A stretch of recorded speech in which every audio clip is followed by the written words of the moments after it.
guard retention isn't about strength or flexibility. It's about geometry and timing. Most grapplers try to survive a pass by muscling their hips back into place after the frame is already broken, and by then it's too late.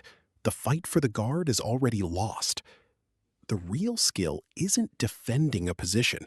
It's preventing your opponent from ever establishing a stable base against you in the first place. Once you understand that shift, your guard stops being a wall you're defending and becomes a trap you're actively setting. Here's why this matters.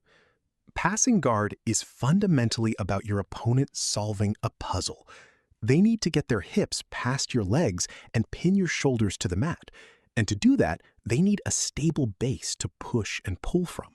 Every pass, whether it's a knee slice, a toreando, a leg drag, or a smash pass, depends on your opponent finding a moment where your hips are static and your frames are weak. If you understand that passing requires stability on their end, you realize your entire job in guard retention is to deny them stability, not to physically block their hands and knees one at a time. This is the mistake almost every white belt makes. They treat guard retention like a wrestling match, gripping and squeezing and trying to outmuscle a bigger, heavier opponent. That's a losing strategy against anyone with size or experience. Instead, you want to think in terms of angles and frames. Your legs and arms aren't there to hold your opponent back.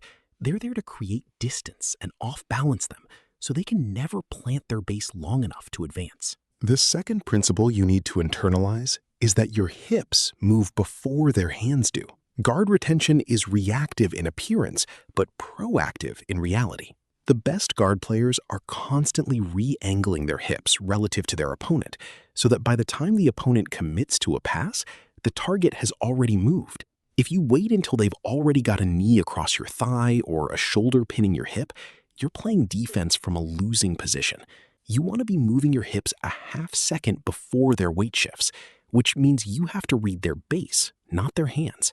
Watch where their weight is loaded. If their posture is heavy on their lead knee, that's the side they're about to shoot a pass toward, and that's your cue to hip escape away from it before it happens. Now, let's get into how you apply this on the mat. If your opponent stands up in your guard and starts circling to set up a toreando pass, your first move isn't to grab their pants. Grabbing sleeves or pants against a good passer just gives them something to strip.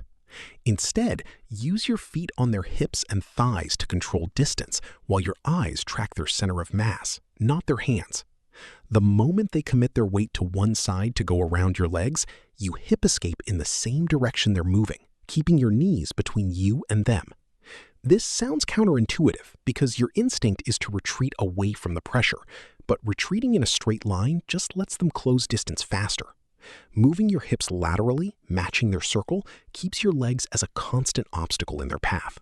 If your opponent is a heavier, pressure-based passer who likes to smash your knee to your chest and flatten your hips, your priority shifts from distance management to frame integrity. Here, you want an underhook or a crossface frame on the near side, plus an active knee shield. Because pressure passers win by collapsing your structure before they even advance. If they flatten your hip to the mat, the pass is basically already finished. The mistake most people make against pressure is bracing with their arms straight, which just gets crushed.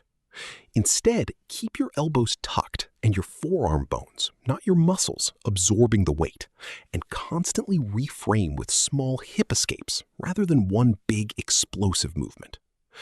Big explosive escapes work early, but against a skilled pressure passer, they'll bait that explosion and time a transition off your energy. Small, repeated frame resets wear them down and deny them the stillness they need to advance. If you're facing a leg drag attempt, recognize it early by the position of your top leg. If they've captured your ankle or shin and are pulling it across their body, your recovery window is small but real. The key detail here is your bottom leg. Most people panic and try to save the captured leg, but the bottom leg is what actually saves you. Turn it into the mat and use it to reestablish an angle back toward your opponent, effectively chasing your own leg back into guard rather than trying to yank it free through force. Force against force here favors your opponent, since they've already got the mechanical advantage of the drag. A principle that ties all of these scenarios together is what I call staying online but off angle. You always want your hips somewhat squared to a thread so you can generate power against it, but you never want to be dead flat because flat hips have no mobility. Think of your guard retention as a series of small angle changes, each one denying stability, each one keeping you a half step ahead of whatever pass they're attempting.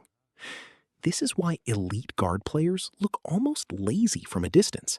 They're not scrambling wildly. They're making small, efficient, well-timed adjustments because they're reading the base, not reacting to the hands. To actually build this skill, you need to change how you drill. Stop drilling guard retention as a static skill, where your partner passes at full speed and you just try to survive. Instead, drill in slow motion first, focusing purely on the moment right before your partner shifts their weight, and practice moving your hips a beat ahead of that shift. Once that timing becomes automatic, layer in resistance gradually. 20% speed, then 50, then live. This slow to fast progression matters because guard retention is a timing skill first and an athletic skill second, and timing only develops when you can actually perceive the cues, which is impossible at full speed before the pattern is ingrained. You also want to specifically train guard retention in isolation through positional sparring, starting every round from a slightly compromised position, knee already cutting, underhook already established against you, so you're forced to solve the hardest part of the problem repeatedly instead of resetting to neutral guard every time, which lets you avoid the real work. Pair this with rounds where your only goal is to return to a scoring guard rather than to sweep or submit, because chasing the sweep too early often means abandoning good retention principles. Finally, integrate this with your overall game by treating guard retention as the foundation your sweeps and submissions sit on top of. If your retention is reactive and inconsistent, your offense will always be rushed because you're forced to attack out of desperation rather than opportunity. But once your hips are consistently a half step ahead, you'll start noticing sweeps and submissions appearing naturally in the gaps your opponent leaves while failing to pass, not because you forced them, but because your positional discipline created the openings. That's the real mark of a guard that's impossible to break. Not a guard that never gets touched, but one that never gets solved.